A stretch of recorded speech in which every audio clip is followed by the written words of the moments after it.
Ahí está.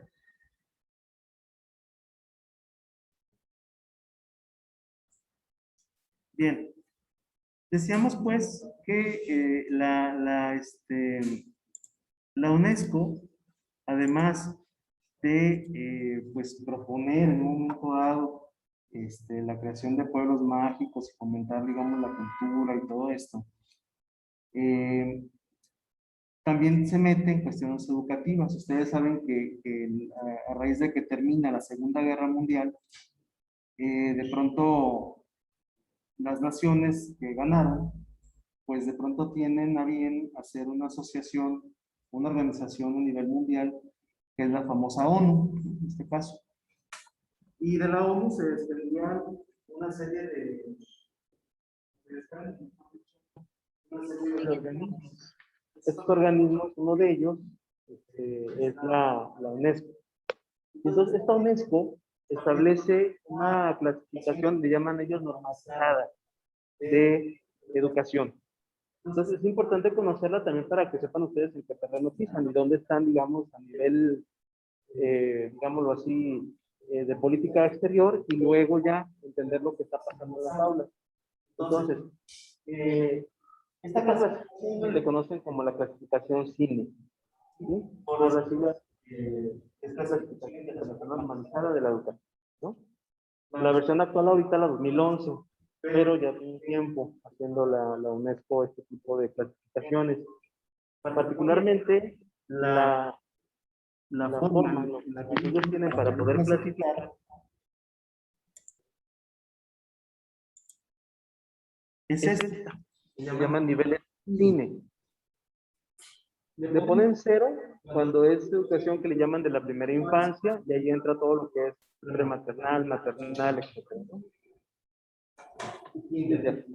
Entra en la clasificación 0. Está el que es educación primaria, 2, educación secundaria baja, y 3, secundaria alta. ¿Sí?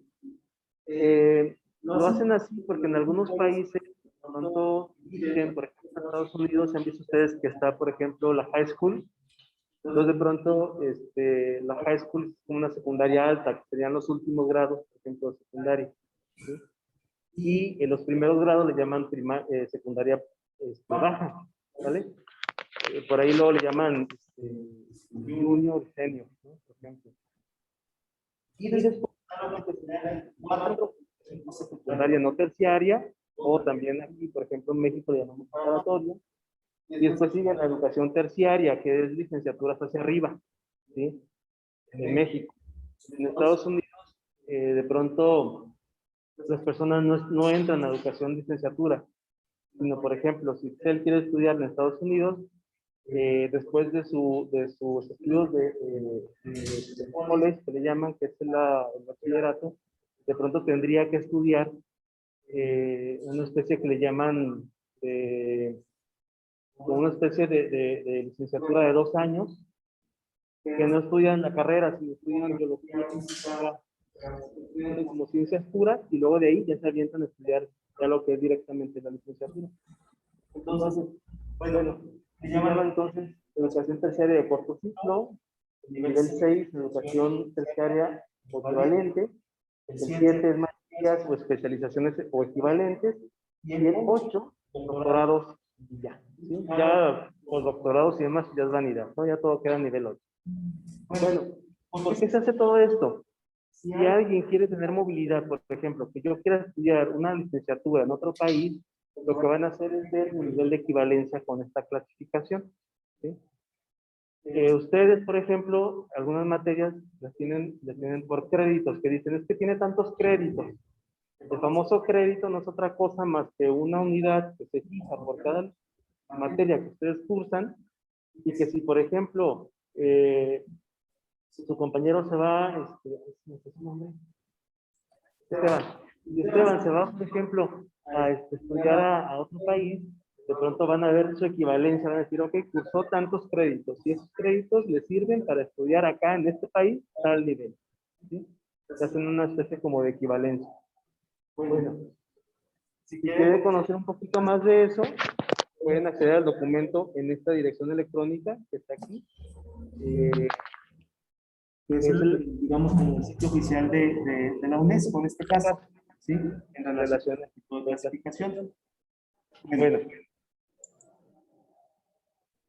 en el caso, por ejemplo, de manera general, pues decimos que el nivel 1, pues regularmente la duración puede variar entre 4 y 7 años, ya que el nivel 0 no aparece, ¿sí? Porque es todo lo que está de kinder hacia atrás. El 2, entre 2 y 5 años, siendo 3 años la más común, que viene siendo la secundaria. El 3, entre 2 y 5 años, siendo la más común. En este caso, por ejemplo, la de 4 o 5 años. Aquí en México ha habido un fenómeno muy curioso. Que, por ejemplo, psicología, si ustedes lo hubieran estudiado en el 80, tendrían que haber invertido 5 años de formación. Pero a raíz del sistema de créditos en los 90, en el 96 específicamente, 95, se redujo a 4 años.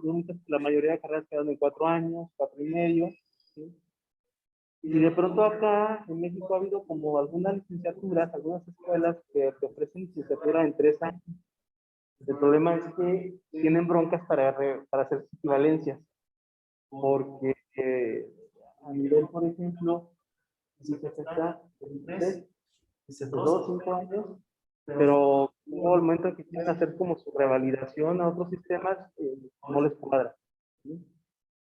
Y después la 4, 5, bueno, la 8, que lo más común, mínima de 3 años, que son estudios doctorales, y que bueno, ya si tienes estudiar doctorado, pues son más o menos. Súmenle y ven todo lo que de pronto nos pasamos en la escuela. Un buen rato. Ahora.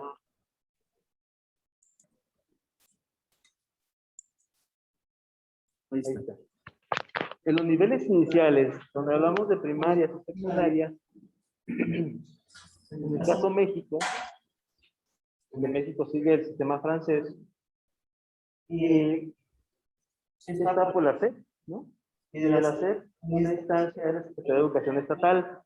Esto cheque porque si ustedes les tocan hacer prácticas en una escuela, de pronto es importante conocer estas figuras. Está la Secretaría de Educación Estatal, está la Secretaría de Educación Pública. México es el único país donde de pronto hay como secretarías alternas, ¿no? O sea, está la federal, y luego cada estado tiene su propia secretaría. ¿Sí? Bueno, por eso ustedes van a ver que está el secretario de Educación y luego el secretario de Educación Estatal. Son 2. Y luego hay conferencias que da el general y da conferencias que da el estatal. Y de ahí viene la jefatura del sector. Si alguien tiene conocidos en preescolares, primarias, secundarias, va a ver que está un jefe o jefa del sector. ¿Sí? Y de viene una supervisión escolar. ¿Sí? Entonces el sector incluye varias supervisiones escolares, entonces va a haber el supervisor. El supervisor la hace de evaluación heterónomo. ¿Qué quiere decir? Yo estoy trabajando, por ejemplo, en mi escuela, llega el supervisor, a veces sin avisar, y empieza a evaluar cómo estoy haciendo las cosas, ¿no? Y es una forma también de evaluación externa. Y finalmente vamos a encontrar, después de la supervisión, está por la dirección escolar, y tienen 2. Por ejemplo, está la supervisión escolar pública, que son por las directoras o directores de escuelas, en este caso primarias, secundarias públicas, pero dentro de una supervisión están también las privadas. Es un show, porque las condiciones, por ejemplo, de las privadas con respecto a las públicas son diferentísimas. Yo tuve conocimiento de una supervisión escolar que de pronto tenía que supervisar a preescolares de educación pública y privada. Entonces, ¿qué pasaba? Por ejemplo, los preescolares, por ejemplo, educación privada, estos ya empezaron desde hace un buen ratito con elementos presenciales. ¿Sí? Y los públicos decían, no, pues nos vamos a esperar a que estemos vacunados, a esperar a que un asunto, pero de pronto ven que aquí hay mayor incidencia. estaban esperando niños, por ejemplo.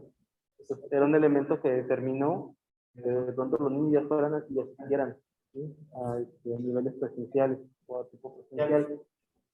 Y las políticas entonces desde acá, desde la educación pública, al momento en que se quieren hacer aquí y aquí, ya no paran tanto, ya se tienen que buscar como alternativas. Y de ahí viene el consejo técnico escolar, usualmente los viernes de cada mes. ¿Sí? Si alguien lleva a sus niños a la primaria, va a ver que no hay consejo técnico, la bronca es dónde lo voy a dejar. ¿Sí? Y bueno, técnicamente es para que los profesores evalúen, lo evalúen, y evitar que todo esto que viene desde acá. Por eso vean que no es a veces capricho de la directora o de alguien que entonces siga cierto tipo de políticas. ¿Sí? Ya están dichas en programas, en planes y demás. Entonces aquí la idea es esta. Ustedes conozcan esos planes, insisto. Vayan a un preescolar, ¿cuáles son los planes? ¿Qué manejan? ¿Qué es lo que se está llevando?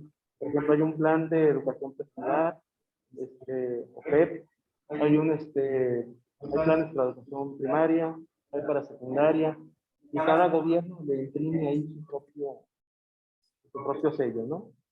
Entonces, bueno, después de ahí, en el caso, por ejemplo, de de ya ya educación terciaria, se va a dar a partir de órganos colegiados. ¿Sí? Esta es una definición que también es importante que conozcamos, porque en toda escuela debe haber un órgano colegiado. ¿Cómo se define el órgano colegiado? ¿Nos puede ayudar, por favor, compañera? Órgano colegiado. ¿Estás a mirar? Ay, no, pues verdad que mira, no. Déjame ver.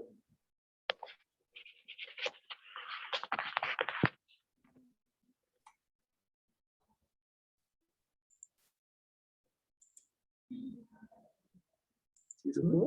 Ahí está, pero...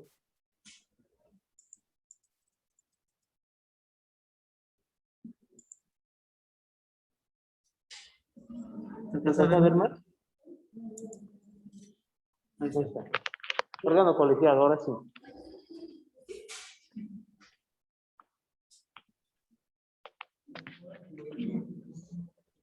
Un órgano colegiado es aquel órgano administrativo de carácter multidisciplinar que se crea formalmente y está integrado por 3 o más personas, a la que se les atribuye funciones administrativas de decisión, propuesta, asesoramiento, control y que actúen integrados de la administración pública.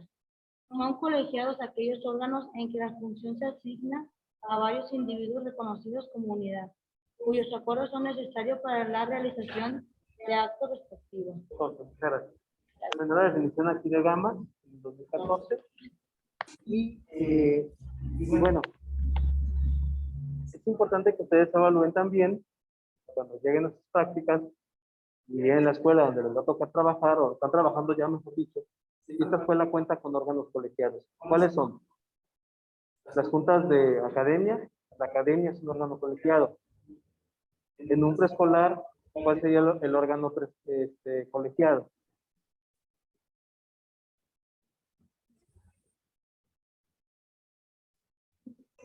¿Cuál sería en un preescolar? Por acá los virtuales. En un preescolar, en una escuela primaria, ¿cuál sería el órgano colegiado? La dirección. ¿La cuál, perdón? La dirección. Pero, por ejemplo, a nivel de la escuela, ¿quiénes integran un órgano colegiado?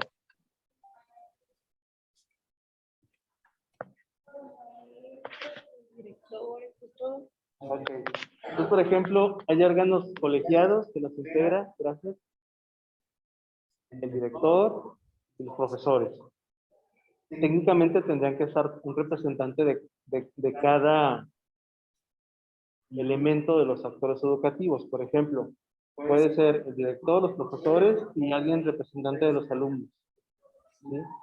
O director, profesores y alguien representante, por ejemplo, del personal administrativo.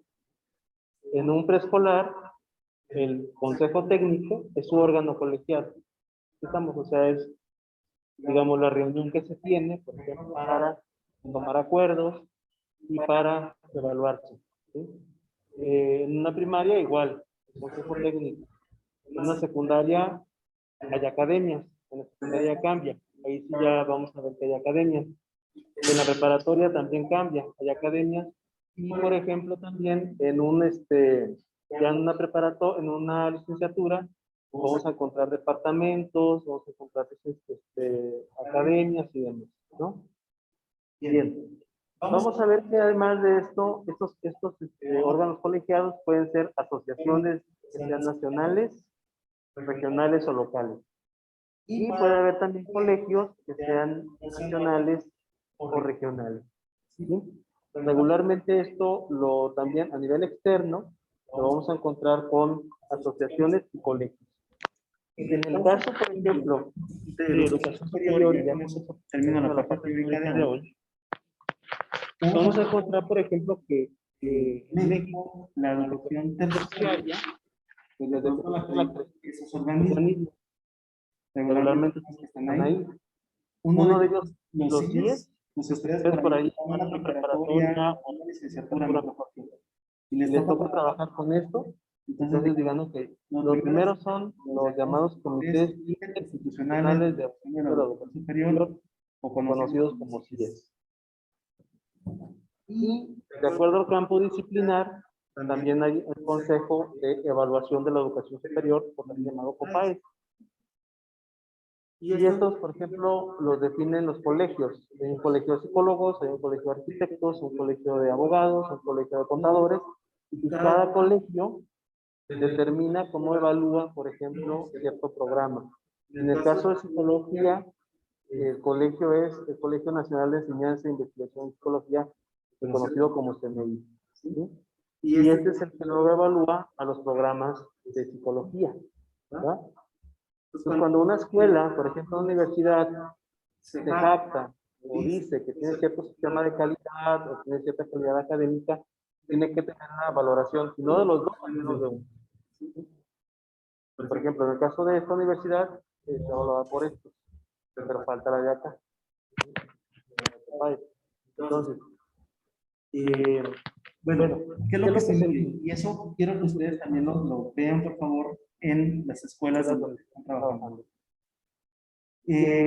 Bueno, aparte de están los colegios, estos son un poquito periféricos, pero también están ahí trabajando. En el caso de psicología en Jalisco, el más fuerte es el Colegio de Profesionales de la Psicología del Estado de Jalisco. Por ahí se da una mayor parte del premio a eso. Y en el caso nuestro, en la universidad hay una asociación, que es la Asociación de Psicólogos de Jalisco, UND, que son estos de aquí. Y bueno, aquí es donde quiero llegar. En el caso de los CIES, cuando ustedes evalúen, por ejemplo, o establezcan el diagnóstico de una situación concreta, por ejemplo, a nivel de universidad,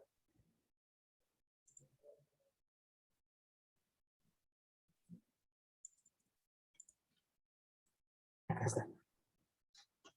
Esto regularmente se evalúa. No me voy a leer todo esto, pero particularmente vamos a ver que, por ejemplo, de la misma clasificación internacional, vamos a encontrar perfiles. ¿Qué me quiere decir esto? Que antes de que yo establezca una evaluación, necesito ver en qué tipo de escuela estoy. ¿Sí? No es lo mismo un preescolar privado o no público. No es el mismo tipo de gente que asiste en uno y en otro. Hay diferencias en cuanto al acceso a recursos, materiales y demás. ¿Sí? Lo mismo acá. Yo no le puedo pedir, por ejemplo, a una universidad donde, por ejemplo, simplemente se dediquen a dar clases, no le puedo pedir que investiguen. ¿Sí? ¿Sí me explico? Si ya una universidad cuenta con licenciaturas y maestrías, ya le voy a pedir más cosas, que si solamente da a licenciaturas. ¿Sí? Hace poco me tocó estar en un foro virtual de educación.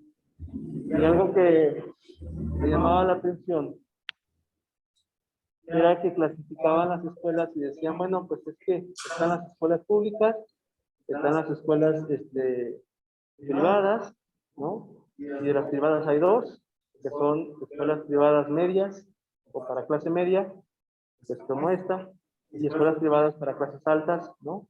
Y después de ahí estaba otra que le llamaban universidad corporativa. Es interesante. Por ejemplo, si alguien ha escuchado hablar acerca de la UVM, es una universidad corporativa, porque ellos no son solamente de aquí, según ellos su modelo es a nivel internacional. ¿Sí? Eso es lo que vende, ¿no? Bueno, y a esa escuela de nivel internacional le voy a pedir cosas diferentes a lo que es la escuela regional o una escuela que sea, digamos, de otro tipo. Aquí vean que la clasificación de cine se divide en perfiles. Perfil A, que son instituciones que solamente dan clases, o sea, es docencia y se acabó.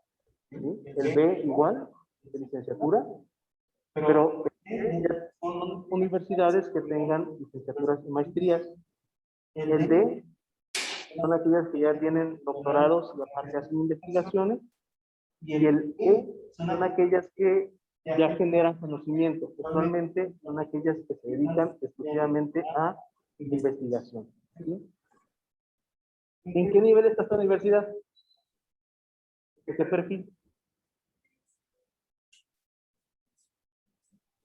¿Sí?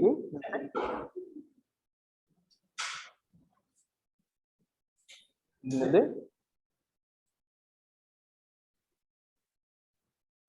¿En cuál? En el C. ¿Sí? Ahí está. Entonces, fíjense, le va a pedir universidad. El C. Son instituciones de educación superior cuya actividad principal se centra en la transmisión de conocimientos. ¿Sí? Y que ofrece programas de nivel licenciatura y de posgrado a niveles de maestría. Eventualmente tienen un programa de doctorado. Eventualmente. ¿Sí? Bueno, sí, yo creo que hay uno en derecho. ¿Sí? Y hay otro en educación, pero realmente la bronca, bueno, no el problema, sino el nivel a donde llega, por ejemplo, es desarrollar la investigación. ¿Sí?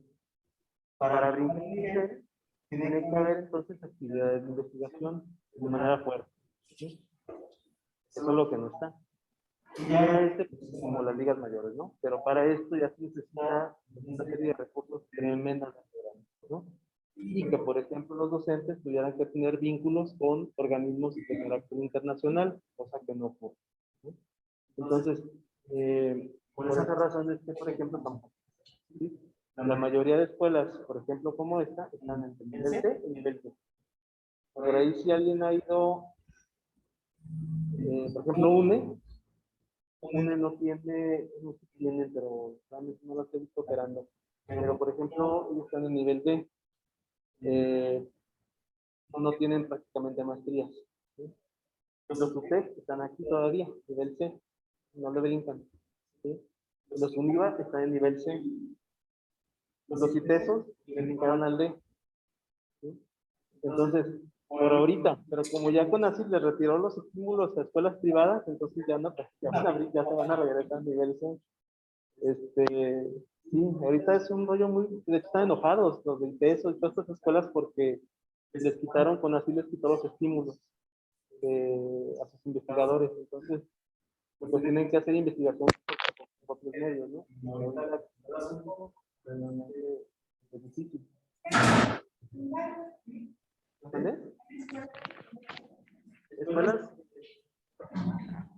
¿Y hay escuelas que tengan el perfil?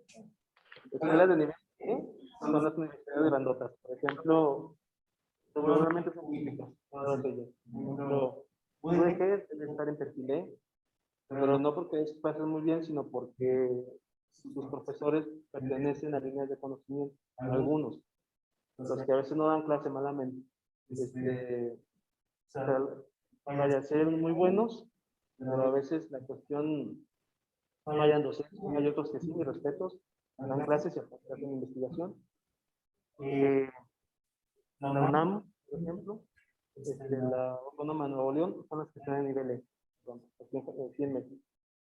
¿Sí? Y ya de ahí, por ejemplo, las VM directamente son justicia, no hacen investigación. O sea, como todo lo que de alguna manera así como que están promoviendo y demás, son perfiles. Bueno, entonces hasta aquí vamos claros. Todo eso les comento porque pues, la idea es como también saber hasta dónde vamos a llegar con donde estamos. Si les toca, por ejemplo, un nivel de universidad. Y después, ¿qué ¿Qué es se bueno, un proceso típico? Bueno, no sé. los que están en todavía alguna duda hasta ahorita?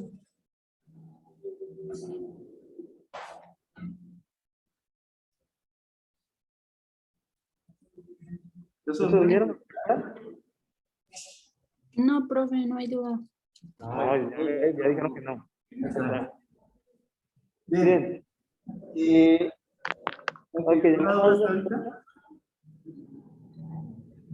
¿no? Bien. De aquí, vean ustedes que esto es el proceso típico cuando alguien de pronto se evalúa de nivel externo. ¿Sí? Por ejemplo, aquí se hace una solicitud, se hace una autoevaluación primero, es importante que se haga una autoevaluación, se visita, por ejemplo, in situ, o sea, en el lugar, se visita por la CEPA, y la CEPA viene siendo un comité que llaman ellos de pares académicos. Cuando, por ejemplo, te evalúan por ejemplo, de CIE, te mandan, por ejemplo, académicos de Sinaloa, de Monterrey, o de otra universidad. Y esos llegan y empiezan a ver qué es lo que pasa en tu universidad, con una tabla, ¿no? Se hace la valoración del informe, se delibera, por ejemplo, del programa académico, y se entrega un dictamen para ver en qué nivel se encuentra la propia universidad. Cuando vinieron aquí, en esta universidad, el dictamen que se elaboró decía que había una necesidad de tener un programa propio, por eso ustedes van a ver que tienen un programa propio. Decían pues que el problema de una escuela incorporada era que dependía totalmente, en este caso, por ejemplo, de otra universidad. ¿Sí? Entonces lo que hicieron, o la recomendación que daban, era de tener un plan donde se pudiera tener control, y por eso ustedes van a ver un plan distinto. ¿Sí? Es este que están cursando. Bueno, esa fue su recomendación, ¿no? Entre otras cosas. O sea, de No pronto, vale cuando hay supervisiones está padre, pero con las escuelas empiezan a cambiar una serie de cosas. ¿Sí? Y finalmente, vamos a ver aquí qué es lo que de alguna forma ellos evalúan. Y Y este cuadrito me gustaría que lo tomen ustedes bastante en cuenta, porque a a partir de entender cómo ellos evalúan, también tenemos una idea de qué cosas podemos esperar y y qué cosas también podemos evaluar al momento que vamos a una institución. ¿Sí?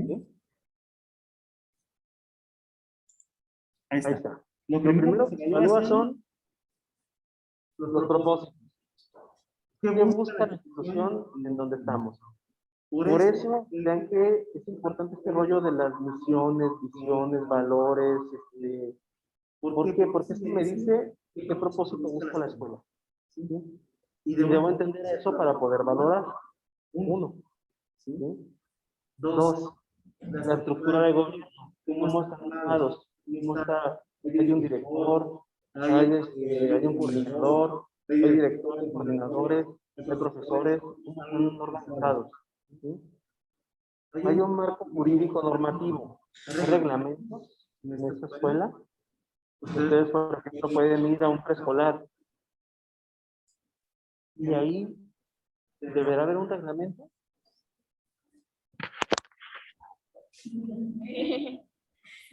¿Por qué? Para que los niños y los papás sigan no segundo informe. Por ejemplo, en un preescolar puede parecer sencillo, pero es la tarea más complicada que se pueda dar.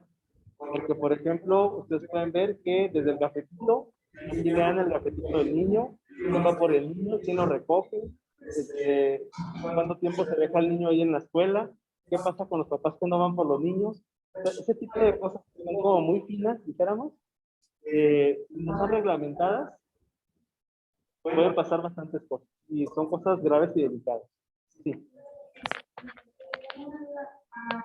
Entonces, ¿cómo lo diré? Entonces, este movimiento tiene que ver también en como ¿cómo se llama esta? La junta de los padres, la comitiva de los padres, también pueden interactuar ahí. ¿Sí? También deben de ser. De hecho, algo que por ahí ustedes van a ver en los planes ahora que existen de educación, es cómo las escuelas involucran a los papás. O sea, buscan, o al menos se le pide al director que involucre a los papás. Y ustedes pueden ver también eso de qué tanto los padres se involucran, ¿sí? Porque, ¿de qué se dan cuenta? Por ejemplo, si los maestros saben el reglamento, los alumnos, perdón, el intendente, todos saben, pero los papás no. Entonces, pues imagínense, por ejemplo, en un preescolar, en una primaria lo mismo, en una secundaria igual, ¿sí? Inclusive elementos que tienen que ver, por ejemplo, con protocolos. Por ejemplo, hay protocolos para bullying, sobre todo en secundaria. Entonces, esos quien los conoce, ¿cómo se dan? Pásale, compañero. Adelante. Y todo eso, si hay algo escrito, ¿sí? Eso también es importante, porque a lo mejor yo voy a una escuela y de pronto hay cosas que las personas conocen, pero de escucha. Cada quien interpreta las cosas como puede, ¿sí? O, por ejemplo, es que me dijo la directora que no puede ingresar así, así, pero no hay nada escrito. Entonces, verifiquen ustedes en la escuela donde vayan si hay reglamentos escritos, si hay elementos de consenso, ¿sí? Que estén ahí, que haya un consejo técnico que lo haya avalado, o inclusive, y los padres de familia también están de acuerdo, ¿vale? O están enterados al menos. Planeaciones o evaluaciones. Hay un esquema donde las actividades se planeen, ¿sí? O no hay nada. Entonces, eso es lo que ustedes van a checar. Por ejemplo, en la escuela donde van, aquí hacen planeación, les piden a los maestros planeaciones, ¿cómo se hace esa planeación? Por ejemplo, en la primaria, secundaria, todavía también en preescolares, les piden cartas descriptivas, ¿sí? O situaciones didácticas. Pues, por ejemplo, si la maestra va a hacer una dinámica con un niño, entonces debe de estar eso por ahí escrito en su bitácora, ¿sí? De qué situación y qué principio pedagógico es el que está buscando atender, ¿sí? Si esa actividad fortalece pensamiento matemático, socialización, contacto con el medio ambiente, etc. ¿Sí? A nivel licenciatura, pues no se diga. Imagine que no tuvieran planeaciones, ¿sí? Los maestros, y así, cada quien da la clase como quiere. Entonces ahora, imagínense un programa, planeaciones, así nada, entonces luego se vuelve esto más complejo. Y la otra, se evalúa eso. ¿Qué mecanismos hay de evaluación, ya sea autoevaluación o evaluación? Estructura administrativa, ¿cómo se da? En las universidades o escuelas grandes, normalmente hay recursos humanos. Por ejemplo, ahí es se administran estos recursos humanos. Esto va a ser difícil que ustedes lo chequen aquí en una escuela primaria, por ejemplo. O sea, realmente, pero a veces es bueno saber algunas cosas, como cuáles. Hay escuelas donde el intendente no existe, no lo paga el gobierno, lo paga las cuotas de padres de familia. Por lo tanto, ese tipo de cosas a veces es como tenerlas en contexto, ¿sí? Hay otras donde sí lo paga el gobierno. O lugares donde hay maestra de inglés, de las cuotas que dan los papás, se le paga a la maestra de inglés, por ejemplo, en primarias o escolares. Entonces, ese tipo de cositas, saberlas, saber cómo se dan, ¿sí? Procesos administrativos, finanzas. Esto es difícil que ustedes lo vayan a saber, si estamos, o sea, se contempla porque cuando se evalúa desde el aspecto externo, se les pide toda esta parte. O sea, por ejemplo, cuando vinieron aquí a evaluar, dijeron, bueno, ¿de dónde sacan su recurso? ¿De dónde es donde sacan ustedes su ingreso? ¿Y en qué lo destinan? O sea, todo es para, por ejemplo, ver si hay finanzas sanas y cómo se da. ¿Sí? Bueno, por eso ustedes, los pongo aquí, pero insisto, en esto no hay que meterse, pues porque realmente esto va a ser nuestro campo. Pero sí es importante pues, saber que tienes que ir a la escuela. A ver, dígame, ¿qué hace con la lana, no? Pues no, difícilmente me van a responder. Pero sí es un elemento de evaluación cuando se hace, desde el aspecto externo. ¿Sí? Infraestructura académica. ¿Qué se entiende por eso infraestructura académica? ¿Cómo que se imaginan que sea eso?